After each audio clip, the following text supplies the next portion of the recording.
प्रश्नावली 8.2 पढ़ेंगे, ठीक है। प्रश्नावली 8.2 है बीजीय व्यंजक का गुणा। क्या है? बीजीय व्यंजक का गुणा। और हमने जो है आपको जोड़ घटाना बता दिया था। आज हम आपको क्या बताएंगे? गुणा बताएंगे। जिसको जोड़ घटाना आ गया है, जो सीख लिया है, झूठ नहीं बोलेगा, ईमानदारी से, वो आज गुणा सीख ले, ठीक है। ये चैप्टर बहुत इम्पोर्टेंट है। 9th 10th में क्या मतलब मैथमेटिक्स से अगर आप आगे जाएंगे तो हर जगह आपको ये मिलेगा।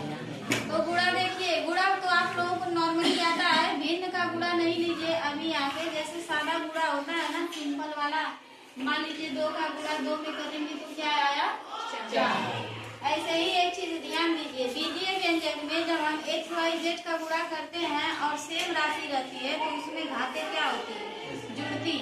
जैसे देख लीजिए, यहाँ पे हमने x लिखा और x का गुणा जब हम x में करेंगे तो यह क्या हो जाएगा?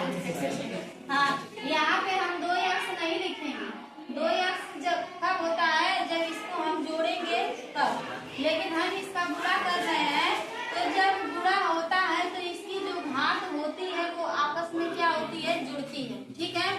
अगर यहाँ पे घात लिखी रहती 2 और यहाँ पे लिखी रहती 2, तो x स्क्वायर का गुणा अगर x स्क्वायर में करते तो इसका आंसर क्या हो जाता? x to the power 4। हमने अभी बताया है कि जब बीजीय व्यंजक में x y z का गुणा करते हैं और राशियां सेम रहेंगी तो उसमें घातें क्या होती हैं? जुड़ती हैं। तो जब ये भी राशि सेम है, ये भी x है और ये भी क्या है? x है, तो x के पावर हमने क्या लिखा है? 2 लिखा है। और यहाँ पर भी हमने x के पावर क्या लिखा है? 2 लिखा है। तो जब x का गुणा x में करेंगे तो यही याद रखना है आपको कि इसमें घातें क्या होती हैं? आपस में जुड़ जाती हैं। तो यहाँ पर भी 2 है और यहाँ पर भी 2 है, तो x के पावर कितना हो जाएगा बच्चों? 4 हो जाएगा। यहाँ तक समझ में आया? पहला हमने उदाहरण लिया था x गुणे x।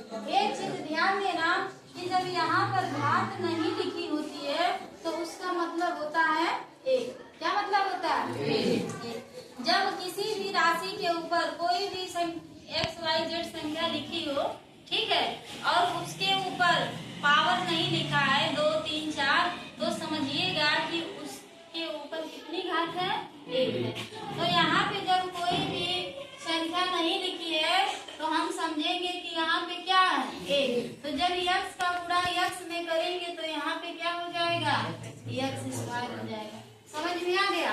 अब देखिए, अब हम जो है कि राशियों को क्या करेंगे? बदल देंगे। सेम राशि नहीं रहेगी। जैसे हमने x लिया और यहाँ पे ले लिया y, तो जब x का गुणा y में करेंगे तो ये हो जाएगा xy।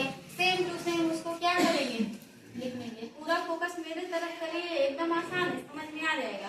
लेकिन अब यहाँ पर बैठ कर और सोचिए कि घर पे चाउमीन बना होगा, मेरे लिए रखी होगी कि नहीं रखी होगी, तो फिर समझ में नहीं आएगा।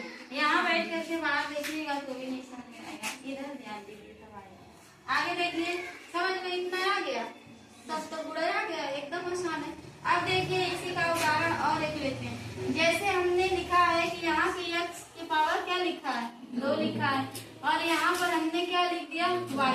अब इसका गुणा अगर हम करेंगे y में तो इसका आंसर क्या होगा? ध्यान दीजिए, यहाँ पर x है और यहाँ पर x है, ठीक है, ये गुणा है। तो x के पावर यहाँ पर क्या है बच्चों? 2। और यहाँ पर x के पावर क्या है? जब हमने कहा यहाँ कोई संख्या नहीं होती है तो उसका मतलब क्या होता है? x टू दी पावर कितना होता है? 1 होता है। तो x के पावर कितना हो जाएगा? यहाँ पे जब गुणा करेंगे तो कितना हो जाएगा? x पावर 3 हो जाएगा, ठीक है।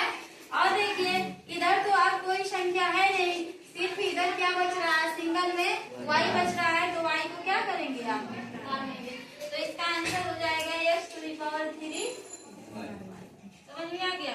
आगे देखिए और उदाहरण। जैसे हमने यहाँ पे लिखा है 3, ठीक है, फिर उसके बाद हमने यहाँ पे लिखा है z, कोई भी ले लीजिए राशि, तो z के पावर अगर हम यहाँ पे 4 लिखिए, ध्यान दीजिएगा। फिर हमने यहाँ पे लिख दिया आपका p, लिख दिया p के पावर हमने लिख दिया 3 और इसका गुणा हम यहाँ पर करेंगे z के पावर जो है 2 और p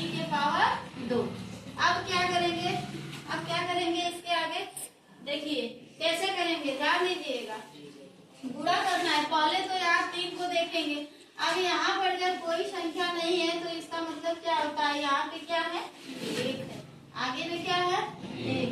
या अगर कोई संख्या रहती तो यहाँ 2 3 4 10 लिखा रहता, और जब कोई संख्या यहाँ पे नहीं है तो इसका मतलब क्या है 1।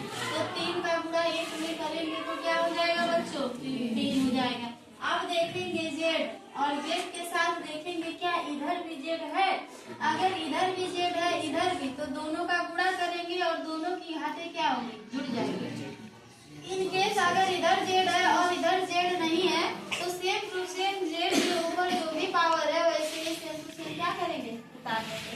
लेकिन इधर भी जेड है और इधर भी है, तो इधर जेड टू द पावर कितना है बच्चों 4, और इधर कितना है 2।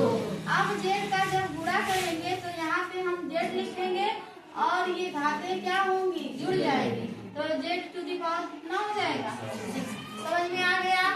आगे देखिए, अब ये है पी, क्या है पी के पावर कितना है बच्चों, इधर भी देखेंगे क्या पी है, बस क्या करना है पी को उतार लेना है।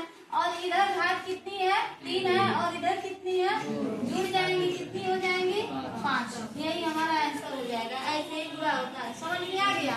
आइए आप सवाल को लगाते हैं। एक और उदाहरण लीजिए, उसके बाद बताते हैं। इधर हमने लिखा है 12x टू द पावर 4, ठीक है, और इधर हमने लिखा है 8 लिखा है, और इधर y लिख दिया। अब देखिए इसका पूरा कैसे करेंगे। अब इधर आपको 12 दिख रहा है, इधर क्या दिख रहा है 8, और 12 का गुणा जब 8 में करेंगे तो कितना होगा 96 होगा। यहाँ पे हम लिख लिए 96, ठीक है। अब देखिए इधर x है क्या, इधर भी x है, नहीं है। सेम टू सेम x को क्या करेंगे, उतार लेंगे। इधर y है, इधर y है, नहीं है। सेम टू सेम y को क्या करेंगे, उतार लेंगे। यही हमारा आंसर होगा। गुणा आपको आ गया, समझ में आया कि नहीं, बस आ गया, ऐसे ही लगता है। अब देखिए आपका जो प्रश्नावली 8.2 है, तो 8.2 का पहला क्वेश्चन क्या है, बोलिए बोलिए, कोई खड़ा होकर एक विद्यार्थी बोले। प्रश्नावली 8.2 का जो पहला प्रश्न है, उसका पहला प्रश्न है क्या है 4 है, और कॉमा क्या है बच्चों 7p है, यही है ना। देखिए क्या गुणा करना है इसे, 4 गुणे 7p। क्या करना है, 7 का गुणा किसमें करेंगे, 4 का गुणा 7 में करेंगे। तो 4 सते कितना हो जाएगा 28। कोई संख्या नहीं है, p को क्या करेंगे 28p। इसका आंसर आया होगा, आप लोग देख लीजिएगा, ठीक है। दूसरा प्रश्न बोलिए, जो आपको लग रहा हो कि हम नहीं बना पाएंगे वही प्रश्न बोलिए, हम आपको बता देंगे। हाँ, एक चीज और देख लीजिए, माइनस वाला देख लीजिए। प्रश्न नंबर पहला का दूसरा वाला लिखा है -4p। क्या लिखा है और क्या लिखा है बच्चों, कॉमा करके 7p लिखा है। एक चीज और ध्यान दीजिएगा, माइनस और प्लस का भी ध्यान देना है। एक दिन हमने आपको बताया था और आज फिर दोबारा आपको याद कराते हैं। इधर देख लीजिए, जब माइनस का गुणा माइनस में होता है तो हमारा उत्तर किस में आता है, प्लस में। जब प्लस का गुणा प्लस में होता है तो भी हमारा उत्तर किस में आता है, प्लस में। जब माइनस का गुणा प्लस में होता है तो उत्तर माइनस में। जब प्लस का गुणा माइनस में होता है तो भी उत्तर किस में आता है, माइनस में। अगर ये नहीं मतलब ध्यान में है तो इसको क्या करिए, एक बार रिवाइज कर लीजिए। आगे देखिए, अब यहाँ पे है -4 और यहाँ पे है प्लस का 7। क्या है, पहले इसको हम लिखेंगे -4p गुणे 7p। अब देखिए ये जो 4 है ये माइनस में है और 7 किस में है बच्चों, प्लस में है कि नहीं है। तो यहाँ पर हमने आपको लिखा है कि जब माइनस का गुणा प्लस में होगा तो उत्तर किस में आएगा, माइनस में आएगा। तो माइनस का पहले प्लस में गुणा करेंगे तो यहाँ पे क्या हो जाएगा माइनस, और 4 का गुणा फिर करेंगे 7 में तो कितना हो जाएगा 28। माइनस का 28, इधर भी p है इधर भी p है, और p का गुणा p में करेंगे तो क्या हो जाएगा, आपको समझ में आ गया। ठीक है, ये सवाल ऐसे माइनस प्लस का हो गया। एक चीज और ध्यान दीजिए, प्रश्न नंबर वाला का जो लास्ट वाला सवाल है वो है 4p, 0, यही लिखा है ना। अब देखिए जब 4p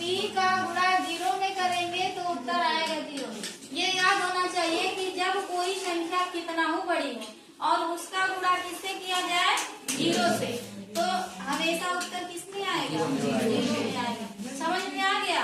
प्रश्न नंबर 12 का सारा सवाल ऐसे बनेगा, सभी लोग कर लेंगे। प्रश्न नंबर 2 देखिए। प्रश्न नंबर 2 कह रहा है कि युग्मों के रूप में लंबाई एवं चौड़ाई रखने वाले आयतों का क्षेत्रफल ज्ञात करना। एक चीज ध्यान दीजिए कि लंबाई को हम लोग यल से प्रदर्शित करते हैं, किससे प्रदर्शित करते हैं यल से। अगर समझ लीजिए अगर समझ लीजिए कि कहीं लंबाई लिखा हुआ है तो उसको हम यल लिख सकते हैं।